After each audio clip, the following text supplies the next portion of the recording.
I am out of control in this video tutorial. We're going to be looking at pulling stringer, adding dots in a grid pattern, raised dots, and averting dot bead disaster.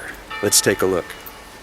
Alright, so what if we do a dot bead?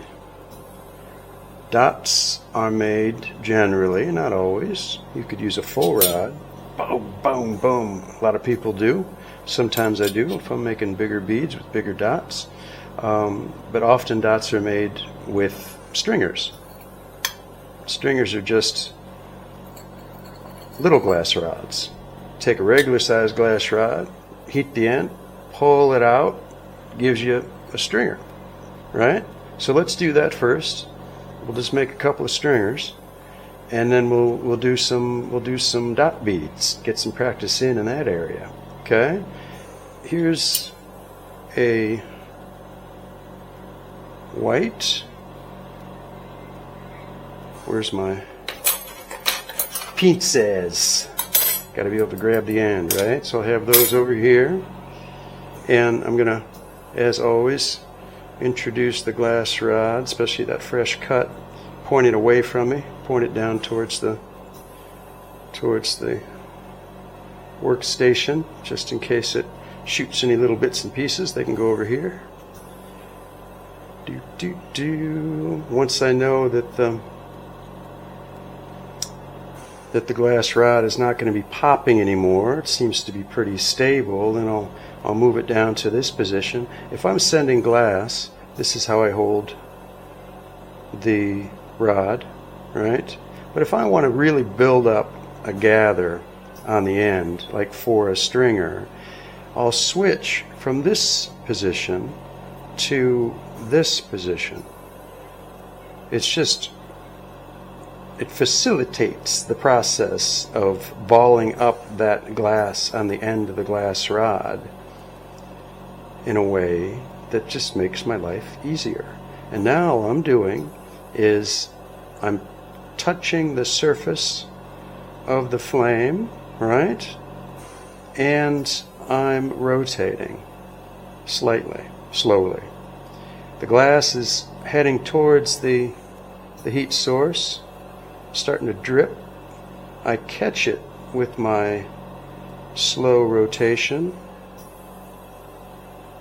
and allow it to begin to ball up on the end of that glass rod. You can make, if it's a bigger gather, you can pull it into two stringers at once and just cut it in half.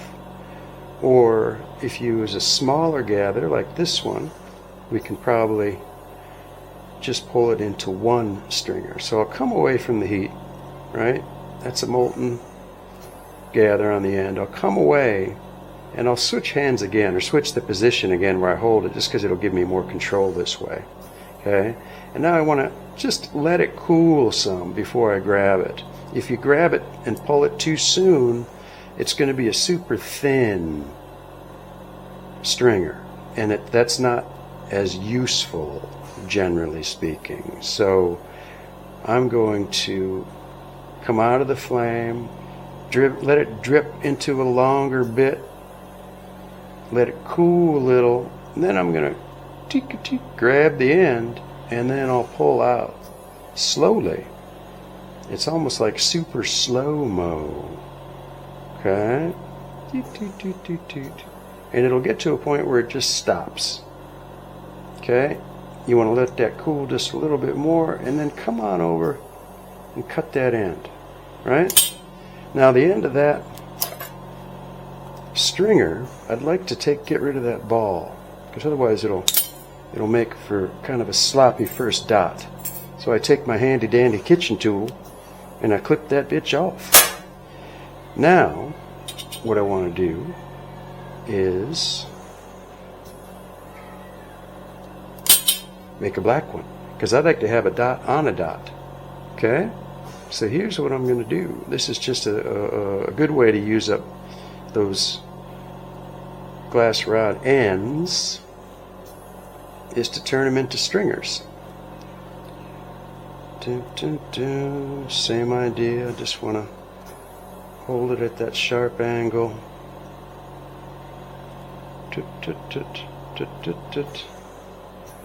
Starts to drip, and this is a shorter rod, so I'm not actually rotating, I'm just rocking back and forth. The idea is the same. Get to that point where it's flowing freely, I'll come away, I'll change my position and let it sort of drip downwards, kind of elongates a little bit. I'll let it cool some, and then I'll grab the end and pull out. And really hold on to it with those pinzas, with the kitchen tool there that's grabbing it. I can't remember the name of it. Because it tends to, if you don't hold it real tight, it'll slip away. You'll lose your grip. So again, I want to just clip off that end so I can always start clean. Okay. Now let's do a bead, and then we'll add some dots to that bead. As always, just want to warm up that work area.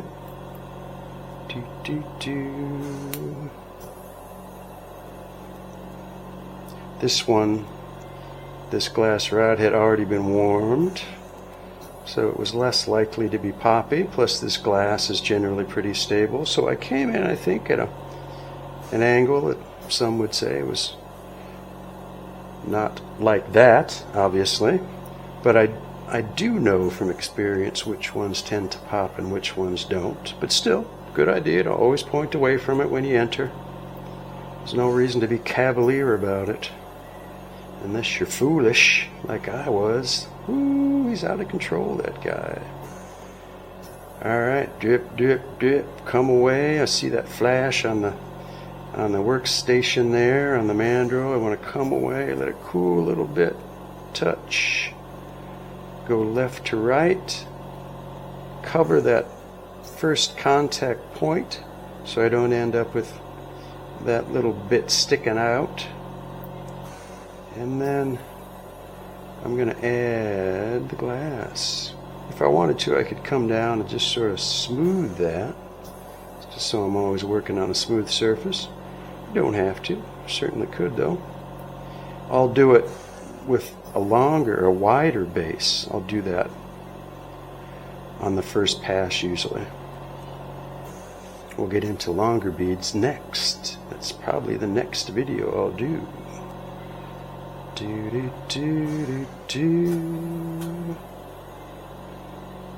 Laying that glass out, right? Always trying to create a nice level surface. It just makes it easier when you melt the bead if everything is already in place like that. It's not that it won't melt if it's wavy or has a lot of dips and valleys, that kind of thing, but I find it's just better. Look at that bit that jumped away. Hoo-wee! What's he going to do about that? Nothing. Because look how far away it is from the side of the bead. So since I'm doing a bagel-shaped bead, it's probably not going to cause any trouble, so I'm just going to leave it there. If I really felt like it was going to be a problem, I could probably just come over to this edge and knock it off. But I'm not going to do that, because I don't think it's an actual concern. Just put a little bit more down there. Wow. Okay. Switch to my strong hand, melt that down. Surface of the flame. Stay right in the center of the flame, like that. And that allows it to melt equally. And I kind of bop in and out with each rotation at the beginning. And that kind of helps it round out and center and balance all the good things that we want. Start to feel that Feel that it's balanced and centered. You come away. Let it solidify.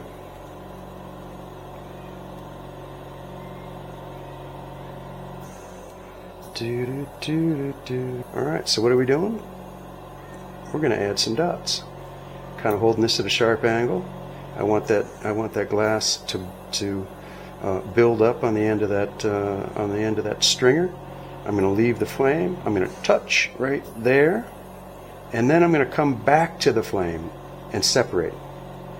I don't want to separate back here, because if I do, I'm going to pull out a string of glass, and then I'll come back to the flame, and that string will just sort of lay on the body of the bead. I don't want that. What I want is to be able to leave behind that glob, for lack of a better word, which will become the dot. Okay, let me just show you. Come away, pause, touch, come back to the flame, cut it, turn it down so it drips a little bit, that kind of centers it, and then turn it up towards the top like that. Okay, and I'm going to use that as my grid dot, my first dot. And I want to put another one, I'm going to put it right there, which is like 25% away. So we'll do the same thing, same series of movements, makes your life easier. Wha. Come back to the flame, cut, drip it good, and then turn that to the top. And then that'll be my indicator as to where I should put the next one. Okay? Drip, back to the top. And now I've got those two, so I just want to put it in the middle of those two.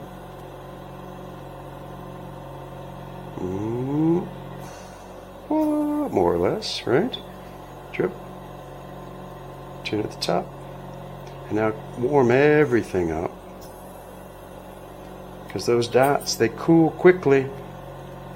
They cool more quickly than the bead itself. And often you'll find, since if they're not settled in place quite yet, then you'll come back to the flame and they'll pop off. So you always want to be bouncing in and out of the flame and keeping things warm, and that's just a general rule. Again, if there were rules, that would be one of them.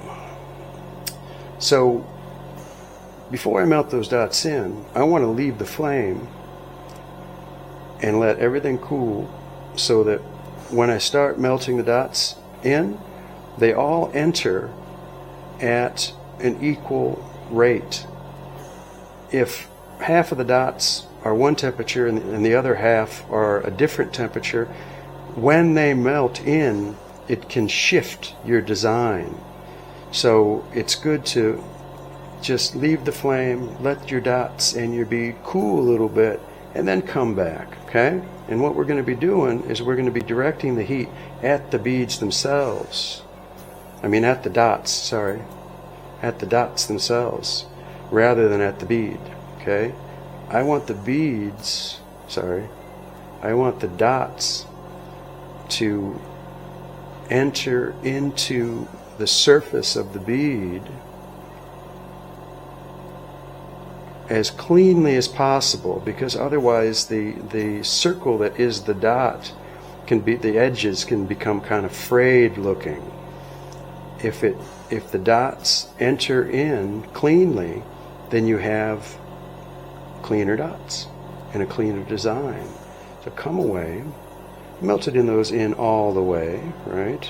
Those are perfectly fine, whatever. Now I want to add a second dot to that. Okay, same idea. A little less glass this time probably, right? Touch. Come back to the flame, drip it. Okay, keep the bead warm while you're doing this. Drip it.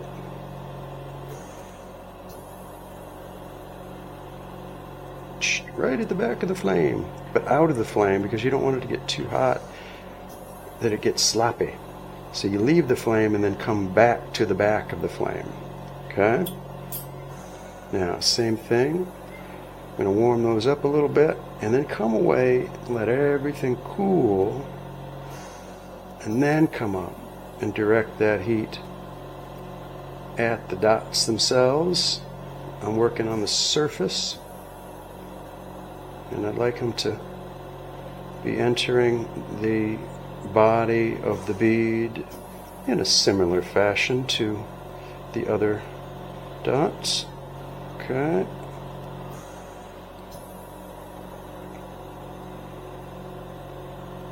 Now, what about doing one more of those? Just do it right on top of the other ones. Woo-wee. Okay. Touch.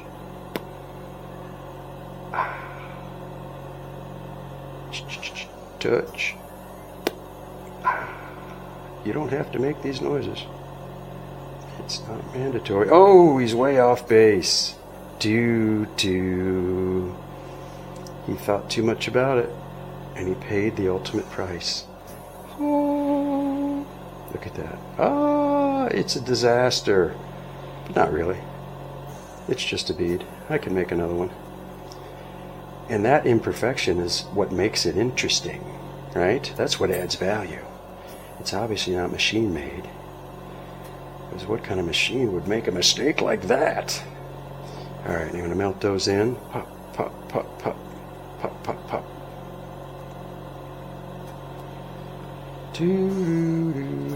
The imperfect machine. He's an imperfect bead maker. Alright, so we'll take a look at that, see what it looks like. Don't like it. Don't like it so much. Oh, okay.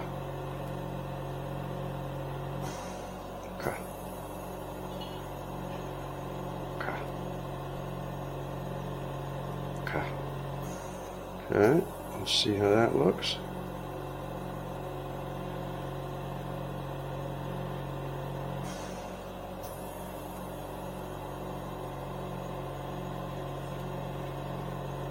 Now, what if I did this?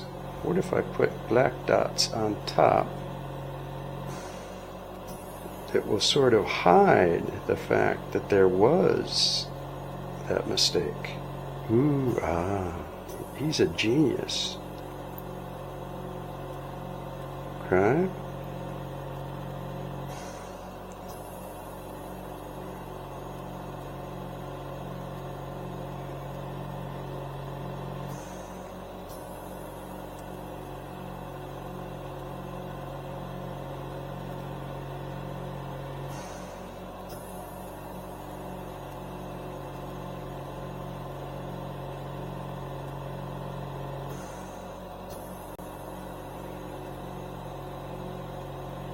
All right, let's take a look at that and see if indeed the extra black dots did kind of resolve that mistake. It might have, right?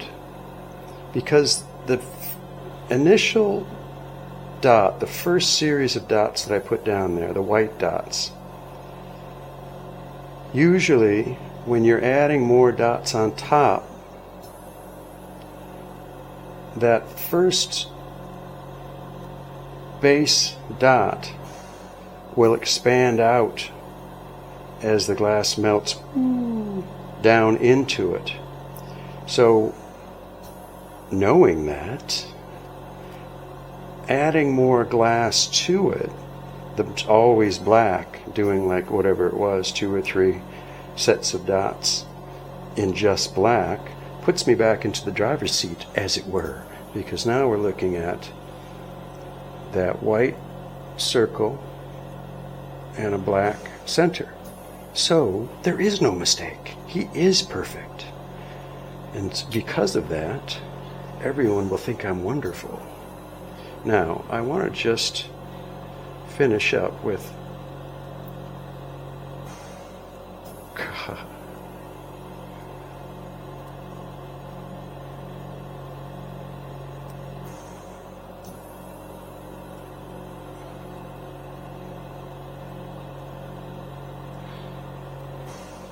Do, do, do, do.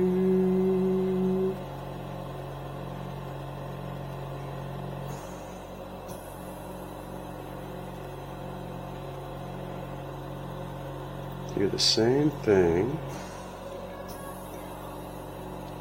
Do, do, do, do.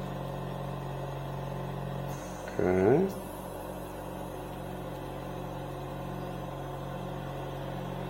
The imperfect dot bead that everyone loves.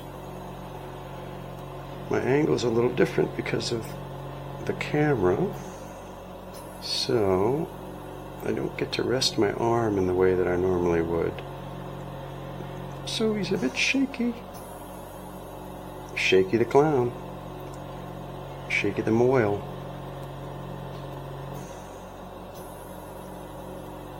Up, up, up, up, up. We could leave those dots somewhat raised, right? But if you're going to leave dots raised, you still need to melt them in enough so that they become one with the base. Otherwise, as soon as the bead cools, they'll snap off, or else they'll be pointy and they'll not be very nice to touch or wear. So those dots are right, somewhat raised. So even though that was like a disaster bead, maybe that's what I'll call the video series, the disaster averted dot bead. He's so clever, that bead maker.